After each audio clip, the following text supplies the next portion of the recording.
This rice isn't ready yet, but I might forget to do this video later, so there's not a lot of videos about planting rice for ducks out there, so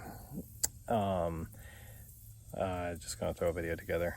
Perhaps somebody will get some use out of it. But basically, I planted millet, jack millet out here in my about a 2-acre cut down that we can flood for ducks. It hadn't had a lot of success in the past 2 or 3 years because we've the first year we didn't plant it, the second year and the third year we blew our dikes because the creek that feeds it turns into a freaking river. But hopefully we got that fixed. Anyway, so we planted corn in the past, but by the time the corn gets up and the freaking, even by the time deer season gets in, and we have a early deer season in South Carolina, but all the critters have eaten all the corn unless you plant like 20 acres. So and then we planted jack millet, or I planted jack millet. I've had some buddies help occasionally, but either way, so, and actually this, you know, this is kind of indicative of what you get. I need to fertilize this some more, but by the time, you know, duck season rolls around, the Tweety birds have eaten up a lot of it. But this is what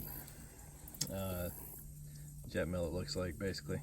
And this is kind of a small head, but or a decent head at least. But anyhow, there's a lot of seeds on here, but I'm sure some of that falls down. But as far as after 90 days or so, I've seen stuff that says that the jack millet, it's only like maybe 50% of it left that hadn't degraded yet. So anyhow, rice on the other hand, apparently 80% of it over 90 days still the ducks can get at it even if it's falling in the water.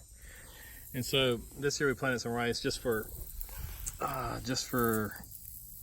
an experiment, and it turns out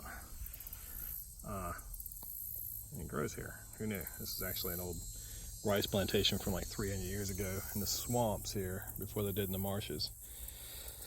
But all this is rice. So I hand broadcast that about mid-June. Probably should have got it in earlier, but I just wasn't ready. And so you can see basically all the tall, real pretty green stuff is rice, and I got different areas out here. And I planted millet in the areas that it didn't have flooded. So for instance, over there, that lighter green stuff. But anyway, so who knew? Rice actually does come up pretty good. And so I think next year I'm gonna be planting rice only mainly. And so this is kind of shows you how big these heads are. I got big hands. Anyhow, so what you do is you take the you get a bag of rice, like what I bought was some golden rice. That's what they had at our local feed and seed.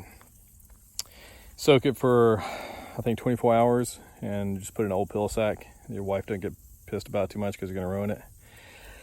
And so I just dipped in a big, actually I filled up a cooler with water and dipped the bag of rice in there, you know, tie it off.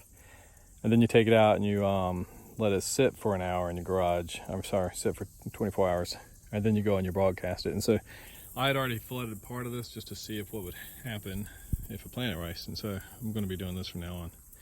Anyhow, oddly, there are certain areas that didn't take. So I'm not sure what that's all about, but kind of give us a landing zone for ducks, so no harm, no foul, I guess.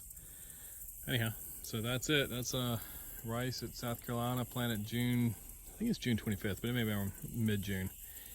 It is now September 24th, so 3 months later exactly. And we'll see if this rice sticks around long enough for the ducks to eat come duck season. So, all right, pretty easy to do. I'd recommend doing it. We'll see how it turns out after the season's over, but I think we'll probably be doing this every year because the millet sucks. Corn doesn't work in a small area. All right, cool. I got a DNR neighbor, so you can't just throw corn out either. Anyhow, the end.